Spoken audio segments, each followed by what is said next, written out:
Hey guys, what's up? Welcome to the Future Will, and I am Shivam. So today we will discuss about the early man in India. Only a few fossils related to the human evolution found in Indian subcontinent, which is found in Siwalik Hill in India, in Punjab, in Potwar Plateau in Punjab province, Pakistan. सो आज हम देखेंगे कि जो human evolution India में हुआ, Indian subcontinent में हुआ, वो कौन सी डेट को बिलोंग करता है या कब हुआ था ह्यूमन इवोल्यूशन, और कौन सी स्पीसीज से, जैसे कि हमने कल पढ़ा था अबाउट द डिफरेंट स्पीसीज, जिससे कि ह्यूमन जो है इवॉल्व होकर आज ह्यूमन होमो सेपियंस पर आया है। तो देखेंगे कि कौन सी स्पीसीज भारत में पाई गई और कौन सी स्पीसीज के रिमेन्स भारत में पाए गए। So let's begin. हम यहाँ देखेंगे कि जो रिमेन्स मिले हैं related to the human evolution, वो कहाँ मिली हैं? शिवालिक हिल्स,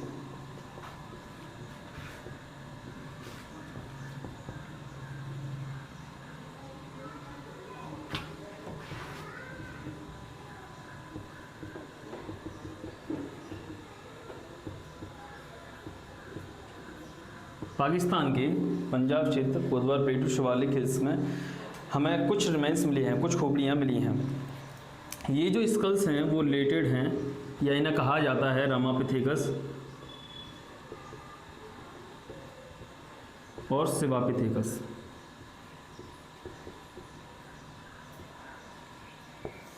ये जो स्कल्स मिले हैं ये इन्हें कहा जाता है रामापिथेकस और शिवापिथेकस।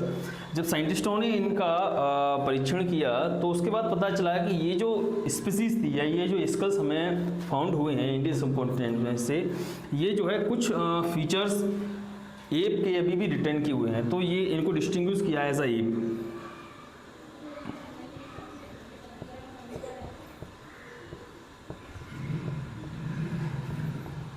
इनकी पहचान की कि ये एप थी जो रामापिथेकस थी। Ramapithecus was a female, but जो रामापिथेकस और शिवापिथेकस यानी फीमेल और ये दोनों ये मेल थे, ये दोनों एक ही फैमिली को बिलोंग करते थे, which is dated about 2.2 million year old. यानी कि भारत में जो रिमेन्स मिली हैं वो लगभग ऐसे 2.2 लाख मतलब 22 लाख साल पहले के मिली हैं अवशेष।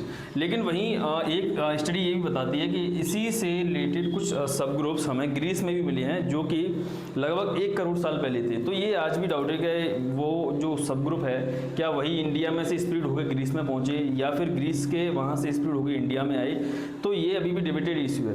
इसके बाद ये जो स्कल्स हैं वो और कहीं भी हमारे इंडियन सबकॉन्टिनेंट में देखने के लिए नहीं मिलते हैं, जिसका मतलब ये है कि एक समय के बाद ये यहाँ पर रहकर ये शायद किसी भी कारणवश ये विलुप्त हो गए, एक्सटिंक्शन इनका हो गया था। ये दो स्पीसीज। इसके बाद हम देखेंगे कि नर्मदा वैली, हथनोरा, मध्य प्रदेश, 1982। तो नर्मदा वैली, हथनोरा, मध्य प्रदेश में 1982 में एक स्केलेटन मिला कंप्लीट ह्यूमन का। अब साइंटिस्टों ने जब इसकी डेटेड की, इसका जो परीक्षण किया था, तो ये जो कंकाल था वो होमो इरेक्टस का बताया जा रहा था। जब साइंटिस्टों ने इसका परीक्षण किया तो कहा गया कि ये जो है, ये जो कंकाल 1982 में नर्मदा वैली, हथनोरा, मध्य प्रदेश से मिला वो होमो इरेक्टस का कंकाल है। लेकिन जब उसकी शारीरिक रूप से या फिजिकल कैरेक्टरिस्टिक को और फिजिकल पोस्चर को देखा गया, एनाटॉमिकली देखा गया, तो ये कंकाल बाद में जाके किसका घोषित हुआ? होमो सेपियंस का। सो ये दो स्पीसीज हमें देखने के लिए मिली भारत में, लेकिन इसके बाद इसका भी कोई भी ये प्रमाण नहीं है, ये कोई भी एविडेंस नहीं है कि यह भारत में कहीं और जगह स्प्रेड हुई। ये हो सकता है कि यहाँ पर आए और यहीं पर इसका एक्सटिंक्शन हो गया, इनका जो प्रमाण है वो कहीं और देखने के लिए मिलता है। इसके बाद इंडियन सबकॉन्टिनेंट में श्रीलंका में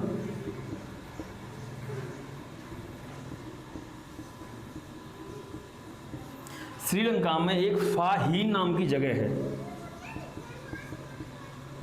फाहीन नाम की जगह है, जहां हमें ह्यूमन इवोल्यूशन से रिलेटेड काफ़ी सारे एविडेंस मिले, काफ़ी सारे उनके रिमेन्स मिले जो कि बताते हैं कि वो 34,000 साल पहले के हैं।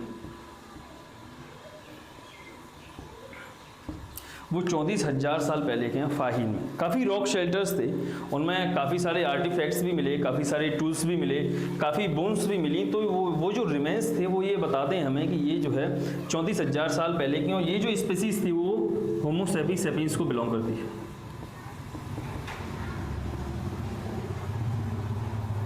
ऐसी स्पीसीज को क्या कहा गया? होमो सेपियंस कहा गया। तो ये माना गया कि संभवतः इंडियन सब कॉन्टिनेंट में जो होमो सेपियंस का जो इवोल्यूशन हुआ या जो शुरुआत हुई वो कब हुई? वो लगभग 34,000 साल पहले हुई।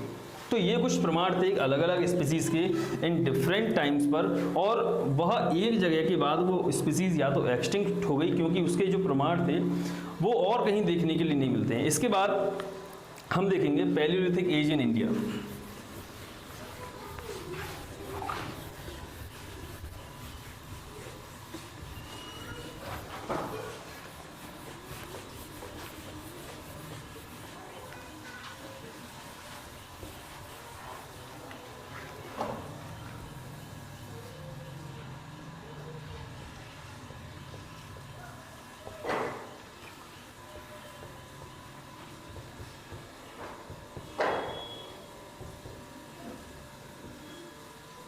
सबसे पहले समझते हैं पैलेयोलिथिक जो टर्मिनोलॉजी है इसका मतलब।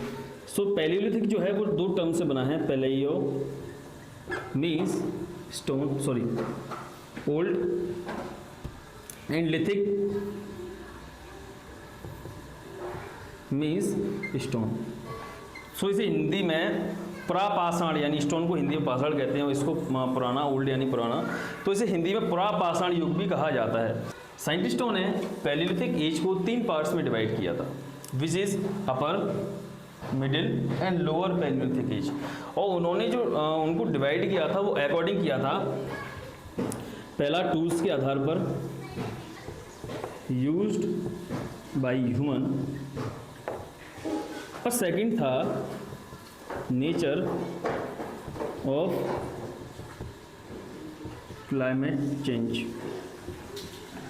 यानी कि दो फैक्टर के अकॉर्डिंग जो साइंटिस्टों ने इस एज को अलग अलग पीरियड्स में डिवाइड किया था। तो सबसे पहले देखते हैं कि वो 3 पीरियड्स कौन कौन से थे। जैसे कि मैंने बताया, जो पहला पीरियड था उसे कहते थे लोअर पैलियोलिथिक एज।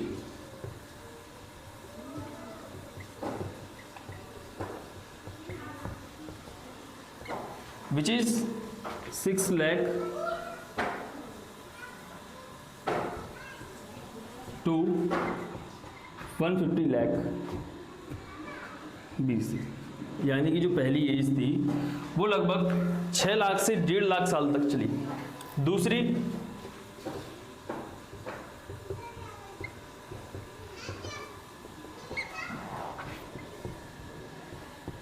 1.5 लाख से 35,000,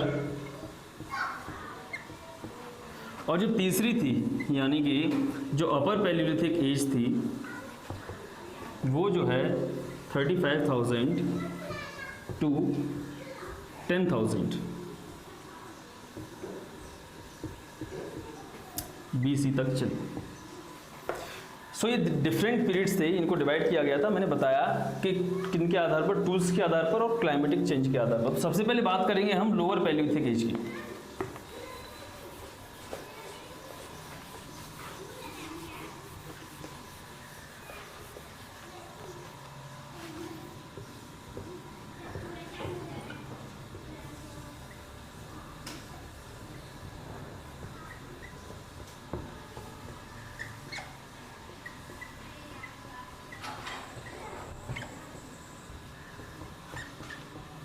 सो एक चीज़ और देखेंगे हम इसमें कि जो लोअर पैलियोलिथिक एज है, इन तीनों एजों का जो डिवाइड हुआ था वो बॉडी आर्टिफैक्ट्स के हिसाब से हुआ था।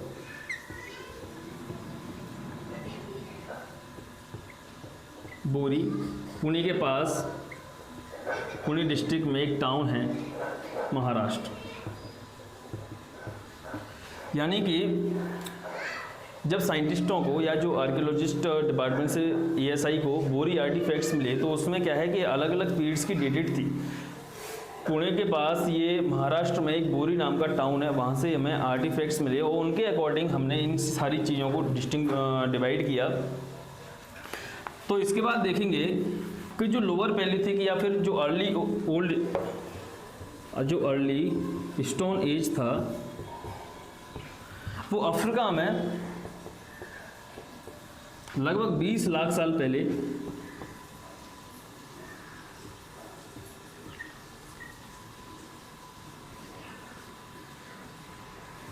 20 लाख साल पहले बिगिन हुआ, लेकिन इंडियन सब कॉन्टिनेंट में ये जो है 6 लाख साल पहले शुरू हुआ। इसका कारण था कि धीरे धीरे वहाँ से क्या है कोस्टल माइग्रेशन होना चालू हुआ वेस्टर्न एशिया में, यूरोप में और इंडियन सब कॉन्टिनेंट में। ये धीरे धीरे कोस्टल माइग्रेशन चालू हुआ और वहाँ से आने के बाद ये जो है यहाँ पर 6 लाख साल पहले शुरुआत हुई। इसके बाद देखेंगे कि यहाँ पर यहाँ जो लोग थे, जो अर्ली पैलियोलिथिक लोग थे, वो ज़्यादातर जो यूज़ करते थे वो टूल्स थे। पहला था हैंड एक्स, दूसरा था क्लीवर और तीसरा था चॉपर। यहाँ जो हैंड एक्स हमें इंडियन सब कॉन्टिनेंट में मिली वो हैंडेक्स जो है बिल्कुल या फिर बहुत ज़्यादा सिमिलर या बहुत ज़्यादा रिसेंबल करती है टू वेस्ट एशिया, यूरोप से और अफ्रीका में। यानी कि जो हैंडेक्स अफ्रीका, वेस्ट एशिया और यूरोप में पाई गई वही हैंडेक्स या उसी प्रकार की यानी बहुत ज़्यादा रिसेंबलिंग हैंडेक्स जो है हमें इंडियन सब कॉन्टिनेंट में देखने के लिए मिली। उसके बाद ये जो है जो स्टोन टूल से काफ़ी सारे औजार बनाते थे, जैसे क्लीवर्स हुए और चॉपर्स हुए। इनकी जो इम्पोर्टेंट साइट्स हैं इंडिया में वो हैं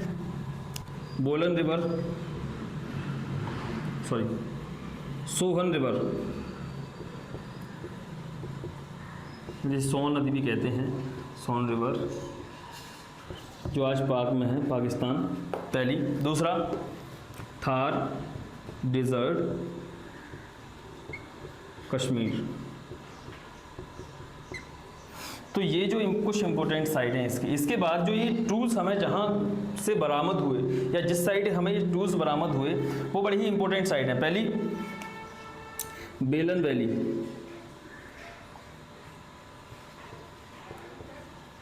उत्तर प्रदेश, ठीक है। इसके बाद जो है दिद्वाना रीजन, जो डिजर्ट एरिया है दिद्वाना रीजन का, राजस्थान।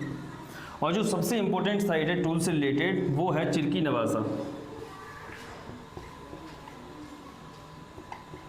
नेवासा जो कि महाराष्ट्र में है।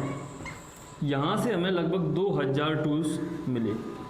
तो ये जो है एक इम्पोर्टेंट साइड है to related with the lower palaeolithic age and this is also the important side related to the lower palaeolithic age. तो ये हमने समझा। अब हम बात करेंगे artefacts recovery related to the lower palaeolithic age. So हमें पहले के लोग क्या करते थे, जो लोअर पैलियोलिथिक पीपल्स थे वो जो है रॉक शेल्टर्स में रहते थे और जब वो हंटिंग करते थे तो क्या करते थे कि उन जानवरों का जो पेंटिंग है, उन जानवरों की जो पेंटिंग है वो रॉक्स पे बना दिया करते थे। तो ये जो आर्टिफैक्ट्स हैं वो उसी से रिलेटेड हैं, पेंटिंग से रिलेटेड हैं। ये हमें मिले हैं। जो सबसे इम्पोर्टेंट साइट है भीमबेटका,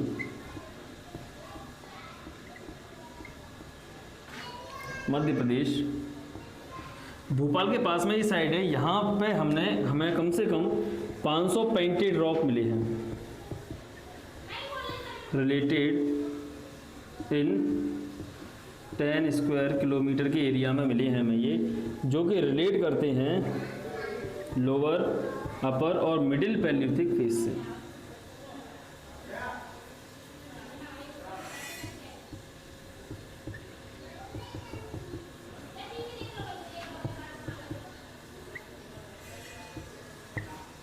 यहाँ पर जो आर्टिफैक्ट्स मिले हैं ये तीनों फेज के मिले हैं। तो यहीं पर हमने समझा कि जो इम्पोर्टेंट टूल्स मिले हैं वो कौन से हैं। ये जो हैंड एक्स है वो मैंने समझा कहाँ कहाँ पाई जाती है और किससे सिमिलर है। इसके बाद इम्पोर्टेंट साइट, इसके बाद जो टूल्स हमें जिन साइट से मिले हैं वो साइट्स ये हैं। इसके बाद जो इम्पोर्टेंट सबसे जो महत्वपूर्ण साइट है चिरकी नवासा, जहाँ से 2000 टूल्स हमें बरामद हुए हैं, एक वो है। इसके बाद आर्टिफैक्ट रिकवरी, यानी कि हमें जो आर्टिफैक्ट्स मिले रिलेटेड टू दिस पीरियड वो कहाँ से मिले हैं, तो इसके बाद समझेंगे हम मिडिल पैलियोलिथिक एज।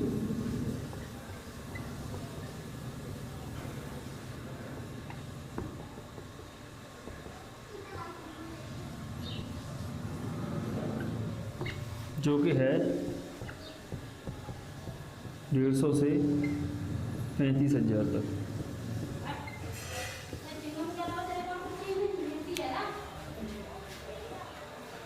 ये जो एज है वो जानी जाती है for the flakes, means small piece of stone. यानी कि इस एज के जो लोग थे वो यूज़ करते थे स्मॉल पीस ऑफ स्टोन के बने हुए टूल्स, चाहे वो जैसे जो टूल्स थे वो जो टूल्स में बरामद हुए वो टूल्स हैं हमारे बोरर्स, पॉइंट्स, स्क्रैपर, ब्लेड्स। यानी हमें बरामद होने वाले डिफरेंट साइड से जो टूल्स थे वो बोरर, पॉइंट, स्क्रैपर। सो अब हम बात करेंगे इसकी जो इम्पोर्टेंट साइट्स हैं। पहले इसकी बात करते हैं ज्योग्राफिकल एरिया की।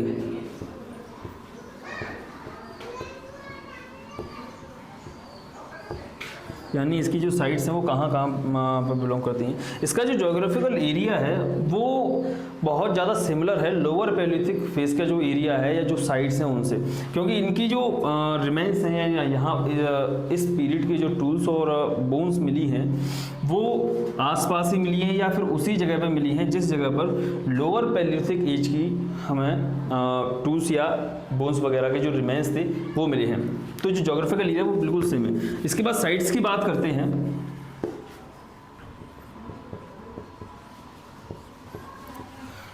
पहली साइड है साउथ ऑफ तुंगभद्रा, यही तुंगभद्रा जो रिवर है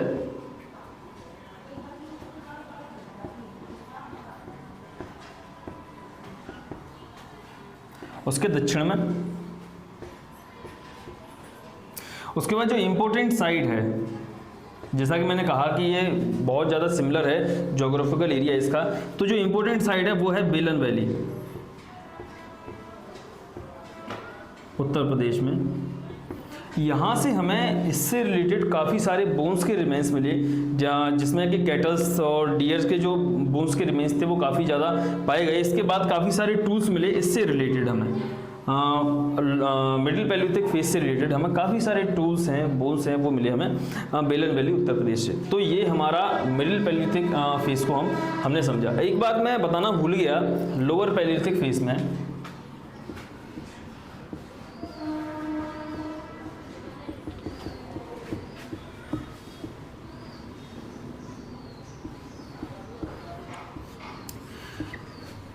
इस फेज में जो स्पीसीज थी वो बिलोंग करती थी होमो सैपियंस ग्रुप को।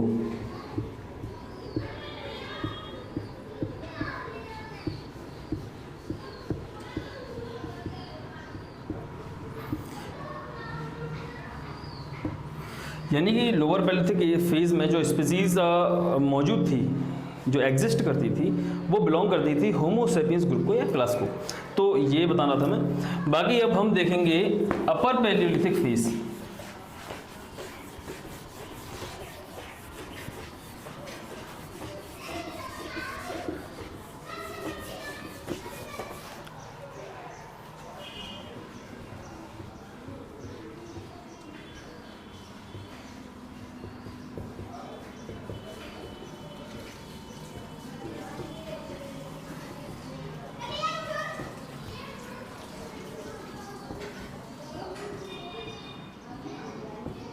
पैंतीस 10,000 से 10,000 BC। इससे रिलेटेड काफ़ी साइट्स हमें इससे रिलेटेड जो है हमें भारत के अंदर इंडियन सब कॉन्टिनेंट में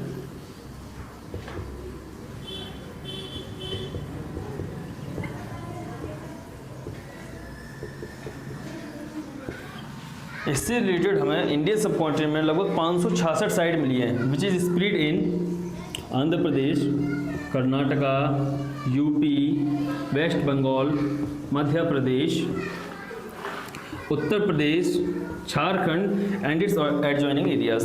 तो काफ़ी इतने स्टेट्स में और काफ़ी सारे स्टेट्स में, यानी इसके जो एडजॉइनिंग एरियाज थे इनके आसपास के, वहाँ पे भी हमें काफ़ी ज़्यादा साइट्स मिली हैं related to the upper palaeolithic phase. इसके बाद बात करते हैं यहाँ पर जो एक स्पीसीज पाई जाती थी, वो स्पीसीज इस फेस में जो एग्जिस्ट करती थी,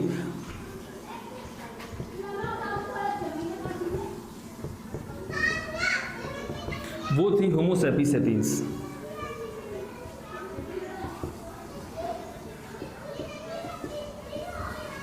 यहाँ पर जो स्पीसीज थी वो होमो सैपियंस सैपियंस थी, यानी कि modern human, full fledge modern human exist करता था इस फेस में।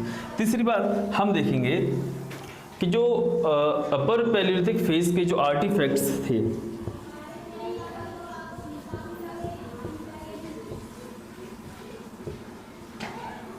फ्रॉम यहाँ भीमबेटका,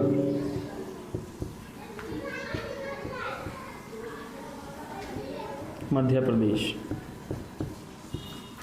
यानी मध्य प्रदेश के भीमबेटका से हमें इससे रिलेटेड, भीमबेटका में सबसे ज़्यादा अगर आर्टिफैक्ट्स किसी फेस से रिलेटेड हैं तो वो हमारा जो है अपर पैलियोलिथिक फेस से रिलेटेड है। इसके बात करते हैं टूल्स की। अपर पैलियोलिथिक फेस के जो लोग थे वो लार्ज फ्लेक्स के टूल्स का, लार्ज फ्लेक्स का मतलब होता है लार्ज पीस ऑफ